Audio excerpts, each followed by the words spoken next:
Sindh news में ख़बरुनि update जे सिलसिले के अॻिते वधाईंदे ख़बर शामिल कंदासीं। रानीपुर खां रिपोर्टर मदद अली सोलंकी।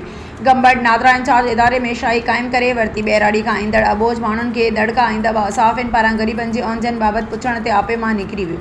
समाजी धुरियुनि पारां DG नादरा खां नोटिस वठण जो मुतालबो। तफ़सील मूजिबि गंबड़ नादरा जे इंचार्ज साबिर हुसैन बबर इदारे अंदरि पंहिंजी शहनिशात क़ाइमु करे वरिती आहे। अंदरि शिनाख्ती कार्ड ठाराइण जे लाइ ईंदड़ अबोझ ऐं मर्द ऐं औरतुनि सां बद अख़लाक़ी करण ते लही आयो। सॼे अमले खे पंहिंजे हुक्मनि ते हलाए अवामी औंजनि खे वधाए छॾियनि। गंबड़ जे साफ़िन पारां ग़रीबनि जी वहार करण ऐं सहूलियत जी खोड़ बाबति पुछण ते नादरा इंचार्ज आपे खां निकिरी इदारे जा दरवाज़ा बंदि करण ते लही आयो। नादरा गंबड़ जे इंचार्ज जे अहिड़े अमल ख़िलाफ़ समाजी धुरियूं सरापा एहतजाज बणियल। हंजनि में फाथल अवाम DG नादरा खां नादरा इंचार्ज गंबड़ खे हटाइण जो मुतालबो कंदे घुर कई आहे त गंबड़ नादरा ऐं ग़रीबनि जो हमदर्द आफ़ीसर मुक़ररु करे अवामी औंजनि खे ख़तमु कयो वञे।